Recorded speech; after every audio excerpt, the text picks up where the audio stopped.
Aujourd'hui, une vidéo pour vous aider, pour acheter, faire des achats sur internet sans avoir de problème, sans risquer de se faire avoir, se faire arnaquer. Je suis nickel avec vous, comme ça on est dans les coulisses, on est dans l'intimité absolue, on est vraiment d'entre nous. Donc ça c'est vachement cool. Vous savez, acheter sur internet c'est pas toujours évident. Alors soit vous avez des sites sur lesquels vous avez l'habitude d'acheter, auquel cas vous êtes tranquille, vous pouvez acheter là, vous savez que ça marche, vous connaissez le process, vous connaissez l'entreprise, il n'y a pas de souci, c'est une boîte identifiée, c'est très bien. Sauf que vous voulez acheter un produit, et bien vous ne le trouvez pas forcément sur le site où vous avez l'habitude d'aller, ou alors vous voulez voir un petit peu ailleurs ce qui se passe, parce que ça vous semble mieux. Pourquoi pas? Mais il faut connaître, je dirais, les rouages, savoir comment marche un peu le e-commerce pour éviter de se faire arnaquer, pour éviter d'avoir des déconvenus, et croyez-moi, ça n'arrive pas qu'aux autres. Je partage avec vous aujourd'hui pas moins de 8 astuces pour vous aider à y voir plus clair sur vos achats sur internet, éviter de vous faire arnaquer, mais grâce à ça, vous allez pouvoir acheter en toute confiance, sans prendre de risque. Le premier point, c'est de comparer. Par exemple, vous voulez acheter un nouveau smartphone, un ordinateur, vous voulez acheter une robe, vous voulez acheter ce que vous voulez. Dès lors que c'est en ligne, vous pouvez l'acheter. Il faut aller comparer, aller voir sur plein de sites ce qui se passe. Attention quand même aux tarifs qui peuvent paraître beaucoup trop avantageux, beaucoup trop bas. Il va y avoir d'autres vérifications à faire, mais ça, je vous le donne dans les points suivants. Le point numéro 2, c'est de vérifier le vendeur, savoir à qui vous avez affaire. Est-ce que c'est un site marchand? Est-ce que c'est la marketplace par le biais d'un site marchand? Parce que oui, par exemple, allez, je vous prends quelques sites au hasard. Que ce soit Fnac Darty, que ce soit Cdiscount, que ce soit Amazon, tous ces sites-là vendent par eux-mêmes et vendent leurs propres produits, mais il y a aussi une marketplace, c'est-à-dire d'autres vendeurs qui vont venir vendre sur ces sites-là. Et quand vous allez acheter, vous n'allez pas acheter directement à Fnac Darty, Cdiscount ou Amazon, vous allez acheter directement au vendeur sur la marketplace et c'est lui-même qui va gérer son propre SAV derrière. Donc c'est très important de pouvoir identifier qui vous vend, à qui vous achetez et qu'est-ce qui va se passer derrière au niveau de la vente et également au niveau du service après-vente. Pour identifier, c'est très simple, lorsque vous êtes sur le site, c'est marqué par qui est vendu le produit, qui va vous l'expédier, savoir si c'est un site que vous connaissez, que vous êtes rassuré, ou alors est-ce que c'est un marchand externe par le biais de la marketplace. Ensuite, il faut vérifier les avis. Ça, c'est important. Pas l'avis sur le produit, mais l'avis sur le marchand. Si vous êtes convaincu du produit que vous voulez acheter, faut surtout que le marchand montre pas de blanche. Donc, pour ça, vous avez plusieurs systèmes. Vous avez les avis existants directement sur les sites. Notamment sur Amazon, vous allez avoir l'avis sur le vendeur. Une fois que quelqu'un a acheté, il peut laisser un avis. Alors, souvent, l'avis concerne le produit, mais il concerne également le vendeur à l'expérience de vente. Et notamment, dites-vous bien que les personnes qui sont mécontentes, c'est celles qui laissent le plus d'avis, contrairement aux personnes satisfaites qui, en règle générale, en laissent beaucoup moins. Il y a également des avis qui sont certifiés, des avis vérifiés, notamment, je prends l'exemple d'une entreprise française qui s'appelle Avis Vérifié, qui va, elle, mettre des avis sur le site marchand. Ces avis-là ne peuvent pas être modifiés par le vendeur, il ne peut pas demander à les supprimer, ils sont là, donc les avis sont certifiés, sont vérifiés, au moins c'est rassurant. Si vous arrivez sur un site marchand que vous ne connaissez pas et qui vous paraît intéressant, vous voulez savoir qui est cette entreprise, ce que je vous conseille dans un premier temps, c'est d'aller voir dans les mentions légales, vous allez voir qui est l'entreprise, où est-ce qu'elle est immatriculée. On va prendre l'exemple de la France, eh bien vous allez avoir un numéro de SIRET, vous allez connaître le nom du directeur de la publication du site, vous allez connaître le siège social, donc avoir toutes ces informations-là. Avec ces informations-là, vous pouvez venir les vérifier, notamment en France, vous allez sur infogreffe.fr ou sur société.com, vous aurez calé la boîte, vous aurez des renseignements dessus, et au moins vous saurez si c'est une société qui a pignon sur rue et qui est toujours existante. Si vous ne trouvez pas ça forcément, vous pouvez aussi vérifier le site en lui-même, vous cherchez Whois, W-H-O-I-S, vous tapez ça dans votre moteur de recherche, ça vous permettra de savoir à qui appartient ce nom de domaine. Vous copiez-collez le nom de domaine, www.truc.com ou .fr, vous collez ça, vous le mettez et vous allez voir à qui appartient ce site, où est-ce qu'il est déposé, en France, à l'étranger, et au moins vous en saurez plus. Ce que je vous conseille également, c'est de lire les conditions générales de vente, les conditions générales d'utilisation, puisqu'une vente c'est un contrat, pour vérifier de quelle manière vous allez acheter et voir que tout est bien en règle. Et puis méfiez-vous des sites qui sont pas très clairs. Pour moi, quand il y a un truc louche, c'est qu'il y a un loup. C'est un principe que j'applique à tout et je l'applique également là-dessus. C'est-à-dire que si vous allez sur un site qui vous paraît bien, les produits sont là, les tarifs sont super cool, mais il y a des trucs qui sont un peu mal traduits, des caractères un peu bizarres, il se peut que ce soit un site qui propose de la contrefaçon. Méfiez-vous, une fois de plus, regardez s'il y a des mentions légales, si c'est le cas, regardez où est l'entreprise, regardez à qui est le site, vérifiez, faites des contrôles croisés entre les mentions légales, entre le Whois, et vous saurez exactement à qui vous avez affaire. Ensuite, quand vous allez faire votre achat, est-ce que vous allez acheter un produit neuf ou un produit d'occasion? Si c'est un produit neuf, une fois que vous avez vérifié, que vous avez contrôlé, que vous savez où vous achetez, en règle générale, il n'y a pas trop de soucis. Si c'est un produit d'occasion, il faut vraiment différencier deux types de vendeurs. Le vendeur particulier, c'est-à-dire vous et moi, qui vend son produit et qui le vend à un autre, et le vendeur professionnel qui vend un produit d'occasion, qui vend souvent un produit reconditionné. Il faut vraiment différencier les deux. Alors sur l'achat du particulier à particulier, il faut vraiment faire extrêmement attention. Pour moi, ne jamais envoyer d'argent tant que vous n'avez pas le produit sous les yeux. Ce que je privilégierais quand même, c'est de pouvoir rencontrer la personne, voir le produit, le tester, l'allumer, voir s'il marche, et une fois que tout est ok, vous pouvez payer, comme ça au moins vous êtes tranquille. Si maintenant vous avez affaire à un professionnel qui vous vend un produit reconditionné, ce qui est important, c'est de voir effectivement qui est le vendeur et qu'est-ce qu'il va vous proposer comme garantie derrière. Alors il y a différents sites qui existent. Je peux vous prendre l'exemple de Recommerce qui vous propose 1 an de garantie sur des produits. Regardez vraiment qui vous avez affaire, de quelle manière ils vont vous traiter, qu'est-ce qu'ils vont vous proposer derrière comme service s'il y a un souci. Et n'oubliez pas que lorsque vous achetez un professionnel, en tout cas si vous l'achetez en France, la loi vous protège. Vous avez 14 jours pour expédier le produit si vous n'êtes pas satisfait. Vous avez trouvé un produit qui vous plaît, vous avez trouvé le site qui vous semble en tout cas correct, le produit vous correspond, vous êtes satisfait et vous dites ok, maintenant c'est l'heure de passer à la caisse. Il faut vraiment vérifier le moyen de paiement. De façon un petit peu classique, vous avez des moyens de paiement en carte bleue par internet,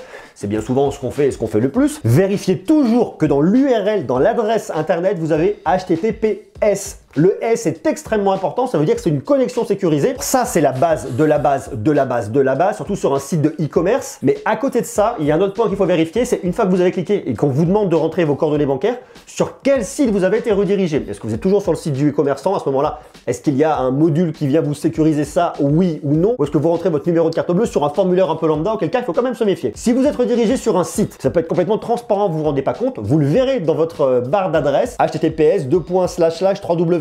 Et là, vous allez pouvoir identifier le nom de l'établissement sur lequel vous êtes. Si vous êtes sur une banque que vous connaissez, ça peut vous rassurer. Il y a plein de solutions de paiement en ligne, mais dans tous les cas, on doit vous certifier et vous prouver que vous êtes sur un site sécurisé et qu'il n'y a aucun risque pour vos données bancaires. Moi, bien souvent, ce que je privilégie lorsque je vais acheter sur Internet, c'est de payer par PayPal. Ce n'est pas une vidéo sponsorisée par PayPal, je n'ai aucun lien avec PayPal, mais PayPal, c'est intéressant tout simplement parce que si vous avez un problème, eh bien PayPal va pouvoir gérer les litiges et vous aider, vous accompagner et bien souvent trancher en votre faveur. Je vous donne un exemple. Moi, ça m'est arrivé il y a quelques temps. J'ai acheté des cartes de visite. Je reçois mes cartes de visite. Elles sont mal découpées. La qualité était vraiment pas bonne. Pourtant, c'est une entreprise que je connaissais, auprès de laquelle j'avais déjà commandé. Mais là, pour le coup, j'étais pas du tout satisfait. C'est une entreprise qui était basée en Allemagne. Je les ai contactés bien évidemment par leur site web. Je leur ai envoyé plusieurs mails en disant que j'avais un problème. 2-3 mails. Et je n'ai eu absolument aucune réponse.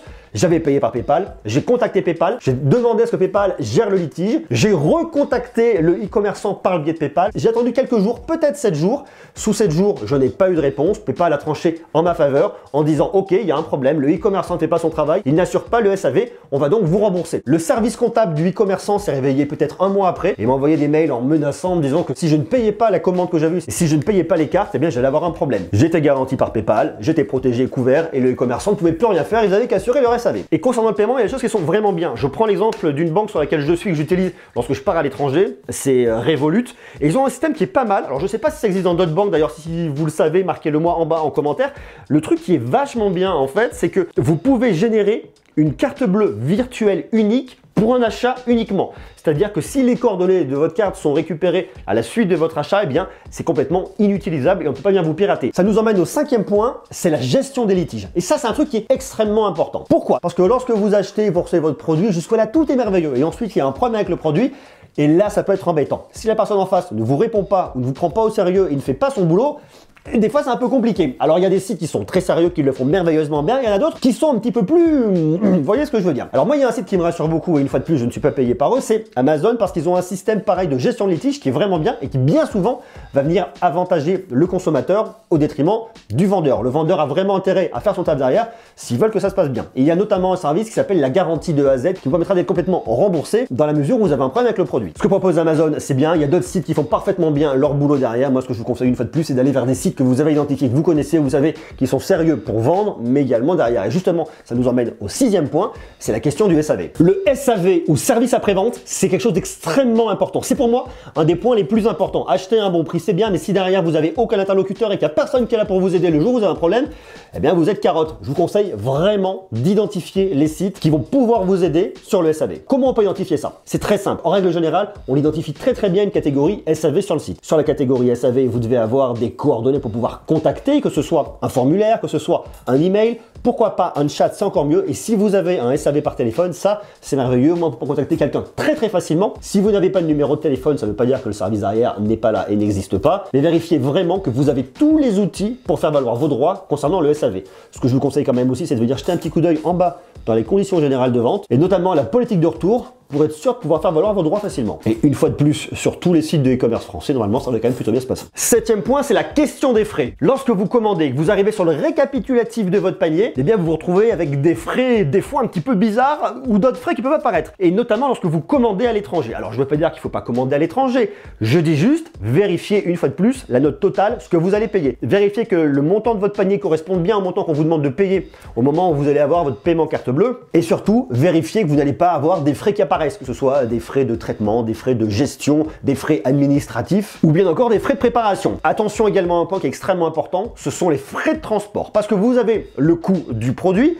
vérifiez que c'est bien un coût TTC et non pas un coût hors taxe, qu'on vous mette pas le prix du produit, qu'on vous rajoute ensuite des taxes et qu'on vous rajoute ensuite différents frais, parce que tout de suite, le prix va exploser. Attention aux frais de port, bien souvent, et notamment sur des marketplaces, pour avoir le prix le plus attractif, un vendeur va vous proposer un produit moins cher, mais par contre, les frais de port vont être assez exorbitants et beaucoup trop chers par rapport à la valeur d'envoi du produit. Donc vérifiez bien, regardez bien ce que vous allez payer à la fin, quel est le montant total au récapitulatif de votre panier et bien évidemment au moment où vous allez payer. Le huitième point, j'ai l'impression d'être passe-partout, vous avez vu qui il est. Le huitième point, c'est le suivi de votre commande. Parce qu'une fois que vous avez commandé, eh bien votre produit est en cours de livraison, vous suivez l'histoire, ça sera très simple. Vérifiez quand même si vous avez reçu un email de confirmation. Si vous pouvez vous connecter, pour pouvoir voir où en est votre commande, à quel moment elle va être livrée, voir si vous avez un service client que vous pouvez venir contacter pour avoir plus d'informations. Vérifiez vraiment ça, parce que si toutefois il y a un problème, vous allez pouvoir annuler en cours de route. Donc il faut vraiment pouvoir y veiller, parce que si quelqu'un vous vend un produit mais qu'il n'est pas disponible et qu'on vous le livre dans je ne sais pas combien de temps, je ne sais pas combien de mois, et que vous n'en avez pas été averti avant, eh bien vous pouvez faire valoir votre droit et pouvoir annuler votre commande. Donc ça c'est vraiment aussi extrêmement important. Voilà pour ces 8 astuces pour vous aider à acheter dans de bonnes conditions sur internet.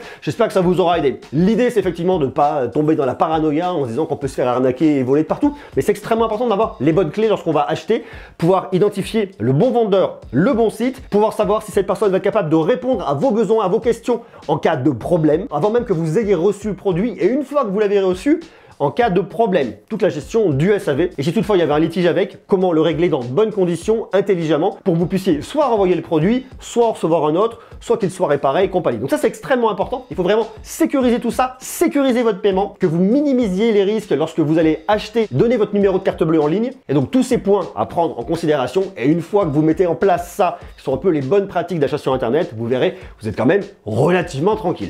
J'espère que ça vous aura aidé, j'espère que ça vous aura intéressé. Dites-moi si vous voulez comme ça que je vous donne des tutos, des bonnes astuces, des bons plans pour pas forcément que acheter en ligne, mais pour pouvoir vous aider et vous accompagner, bien évidemment, tout ça en lien avec la tech. Je vous invite à marquer tout ça en bas en commentaire. Quant à nous, on se retrouve demain pour continuer à parler tech. Allez, je vous envoie des bisous. Puis n'oubliez pas de vous abonner. Je crois que c'est voilà, c'est juste là, clac, clac, clac, vous cliquez, du joli pouce et compagnie. Des bisous, à demain, ciao.